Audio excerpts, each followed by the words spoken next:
Talofa lava, welcome back. Thanks, Jaden, again for another opportunity to share a little bit of the little I know. Okay, team, those of you who've been following the series will realize that I'm an ex-police officer, did 25 years in New Zealand Police. What I'm about to show you now is something that was shown to me when I was 18 years old as a police cadet by the police psychologist who came in and spoke to our class. And he explained that the stress that police officers go through is actually quite real. And if you understand how it works, you actually understand how to deal with it. And I believe that a lot of people are suffering from anger and frustration and stress, but they don't fully understand how to get a handle. So I'm going to share it with you again. And I hope that you understand that you once you pick up the triggers, you know what to do to deal with it. All right, so this here, I ask for your forgiveness for the poor visual aids, but that's due to the lack of funds that Jaden has. And so, give generously. This is a stress graph. It's what we call the stress helix. Up and down is the stress, along the basis is time. So what happens is, if you're coming up against a really tough situation, and for me, maybe about to sit an exam, all right? So you get told you're going to have an exam on Monday. What happens is, as you start to approach Monday, the stress starts to rise.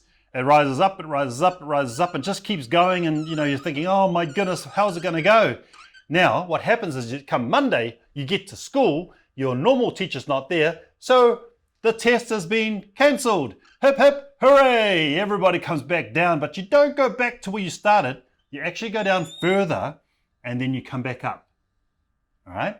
So you get stress, and then you get relief. Relief, by the way, is one of the best feelings you've ever had. So this is a typical stress helix. Pressure, pressure, pressure, and then you come down and you come back up. Now, what I'm about to show you is what would happen in a normal 8 or 10 hour shift in the New Zealand Police. And this is where a lot of police officers used to get into trouble, and even still this day still do. So say you're going to start a 3 o'clock shift in the afternoon, and what happens is you jump in your police car, you start driving off, and you get a call from control saying, hey, we've got some guys climbing through the window of a house just down the road. So what happens is you turn your siren on, think, yay, we're about to go catch some burglars.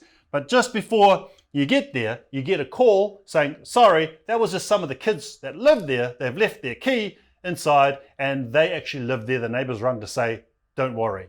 So remember, the helix means you start to come down, and in the attempt to come down, they said, but now that you're in the area, we've got some guys trying car doors at the shopping centre just down the road. So siren goes on again and up you go. And when you arrive there, you realise that they've already gone. And that happened yesterday, but the job has just come through today. And that's not unusual with technology. So end of the day, we start to come down again. But before we can get down, they says, look, while you're in that area, they've got a domestic dispute, husband and wife arguing just down the road. So you go up again. And so before you get there, you realize that this is, the third incident you've gone to, but you actually haven't done anything. So the stress is going up and down, up and down. You get there, the husband and wife have kissed and made up and says, what are you doing here? Get out of here. So you go, okay, thank you, we're out of here. They're happy again. So if you can imagine this happening up and down, up and down, up and down for your 8 hour shift, never able to come down. And then what happens at the end of your shift? It's 11 o'clock at night. You got to drive into the police station and you see 4 or 5 young gangsters hiding under a tree at 11 o'clock at night. And you think to yourself, there's nothing good that can happen at 11 o'clock at night when everyone else has gone to bed. So you decide to drive over to them just to say, guys, go home, don't hang around here, you're going to get into trouble. So you drive over and these young people go, hey, we know our rights, man. We don't talk to pigs, man. And while they're getting all built up and you've totally stressed from your whole day, all that stress comes to a point just below his eyes called his nose.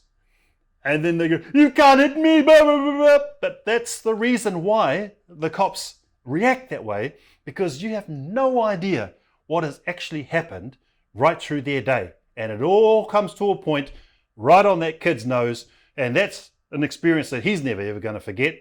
And then you start to figure out, where did that come from? So the police understand what's happening, and so they teach us it's really, really important to find ways to come down. So let me just explain to you, how does this work in your family? Well, let's have a look at a situation where you know that you need to pay some bills and you got no money and the stress is going up, right?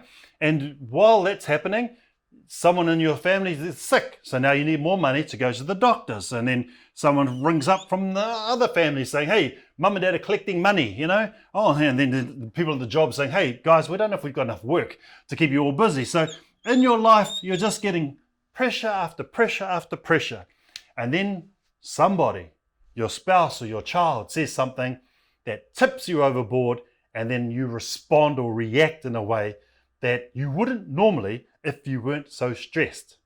So this is a trap for us men in particular, because when we get angry, we don't understand what anger is. So let me explain to you what anger is. Angry, or being angry, and anger is actually a natural emotion. So if you can envisage it like it's a red light on the dashboard of your car that's flashing and basically says something is wrong. That's all it says. Now, when you see the flashing red light in your dashboard, you have a look at what is it? Is it oil? Is it water? Is it something else? Air conditioning? When you start to get angry, you should think, hey, something is not right. Now, instead of being silly and punching a window or breaking something because you're not happy, try and isolate what it is that made you unhappy. Somebody said something. Somebody did something. Address the issue. And don't let the symptoms get above you and cause you to do something stupid. And I think it's really important at this point to say, anger initiates things. Anger tells you things are not right. Get things right. Deal with it in the way a man really would, all right?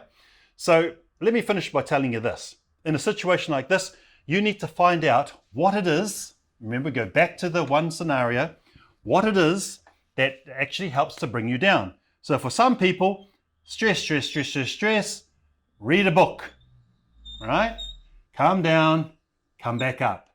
For some people, stress, go play a game of golf, go fishing, do something that you really enjoy doing, whatever it is where you can say, I'm just going to get rid of all this pressure.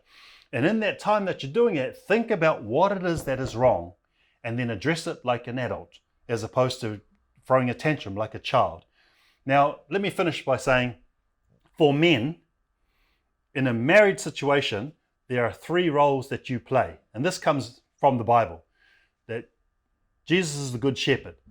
He did 3 things for us. Protection, provision, and guidance. That's the role of a shepherd. Then he says, be like him.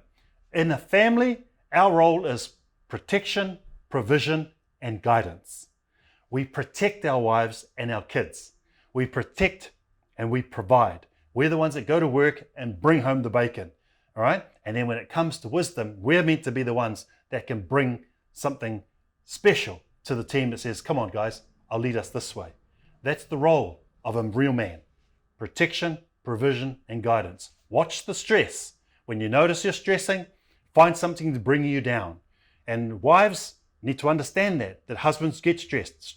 Husbands need to understand that wives get stressed. Staying at home with the kids, pressure. Find ways to let them have time. And that's really, really important. So I hope you have learnt how stress builds, and I hope you've learnt how you need to do some homework and figure out what it is that can bring you down. Because if you don't, you're going to explode. And like a rubbish bag, if you keep forcing rubbish into a rubbish bag, eventually it's going to explode. And when it does, it's very, very messy. There have been people who have done things when they're angry that they wish they could pull back, but it's too late. So watch the pressure. Thanks for watching. God bless.